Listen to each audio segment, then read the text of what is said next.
Hi everyone. I just came back from a very, very long trip. And I want to tell you a few very interesting stories. I will start with the first today. There was a wonderful girl who was born in Germany, and nobody noticed that she had cataracts in the beginning of her life.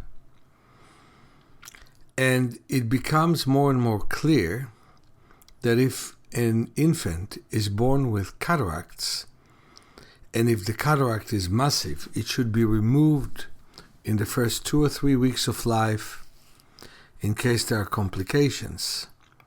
And then at the age of 8 weeks, they have contact lenses that can help them see the world. They're normally first very thick lenses because they're like magnifying lens, 33 or 36 diopters. And then slowly they go down. As infants starts to become babies, they start to crawl. Well, the wonderful girl who was born was only operated at the age of 11 weeks. That was already late, and the brain closed the whole idea of seeing. And she had a very dedicated mother who came to me to a class I was teaching in Germany, and then came to 5 different places in Germany where I was teaching throughout the years, came with her whole family, which is her husband and the younger son. So they came twice to San Francisco, 5 times to Germany, flew to France, flew to Israel in the beginning of this year. And so I decided it is time for me to come to them. And I've done very well in that, because the girl was very comfortable looking at details in her surrounding, in her house. We improved in a way that no one can understand, but I'll try to explain it.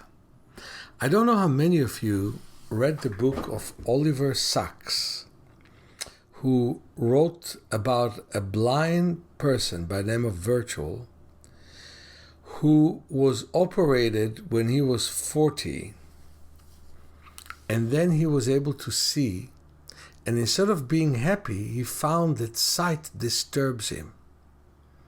And the reason is he did not develop with it. So it was just a disturbing amount of information that he didn't know what to do with. He felt, he heard, he smelled.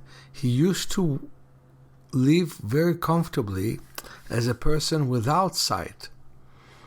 And so when he had sight, he felt that something terrible is happening to him. Unfortunately, he lost his sight and nobody sent him for training with me. And he was very happy to lose his sight because he felt more comfortable in life. Well, let's return to this wonderful German girl. She was legally blind. And what does legally blind means?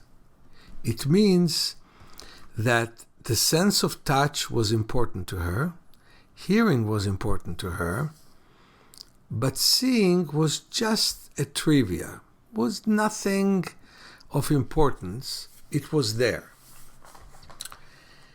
And so we started the work. And her mom was very creative. Sometimes the girl was bored with the exercises, and we always had to find a way to interest her. That's why you should all read the chapter on working with children with vision problems in my book, Vision for Life. I did think about that German girl and about my daughter and about other kids that I worked with. And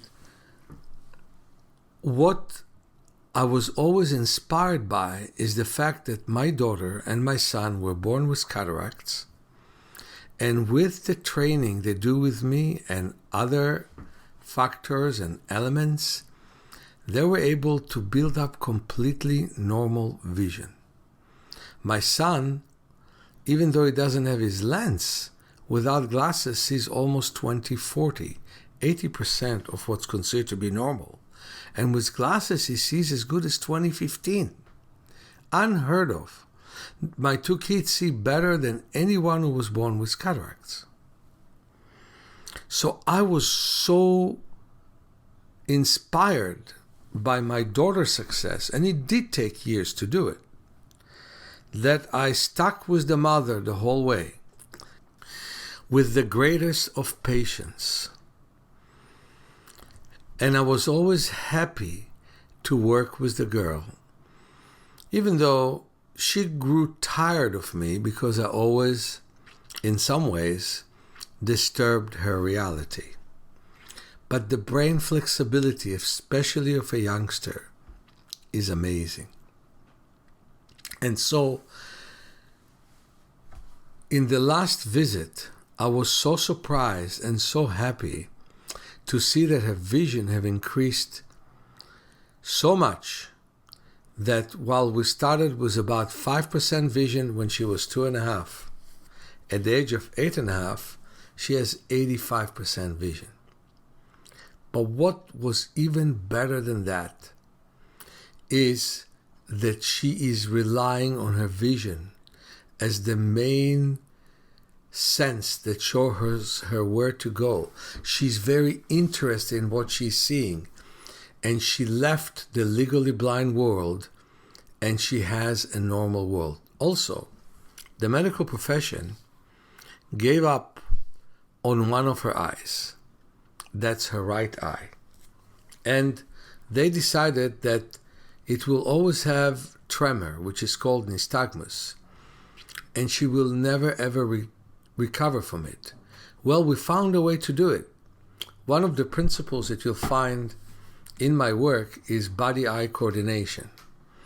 So when I got her body to respond to what she sees with the right eye while patching the left, her nystagmus slowed down or stopped. And we were able to control it and to work with it. Her brain have really changed her reality. And while we did not have a map or road book to be able to do it, with intuition, lots of practice, and lots of love, we were able to change her life. And one small thing that we can add to it is that her brother played with her all kinds of games. She would bounce on a trampoline, patched her strong eye, catch and throw a ball with a weaker eye. Well, he was there. He did sunning with her sometimes. And probably most of you know that exercise where you close your eyes and gently move your head all the way from side to side. And he have done all kinds of things. And in the kindergarten, they told his mom that no kid ever saw as well as he does. In fact, we saw it. Well, I was so happy that my client, the 8.5-year-old, was able to see trees on a hill far away from us. And the mom was so impressed as well. She was able to count the trees, something was totally impossible a year before.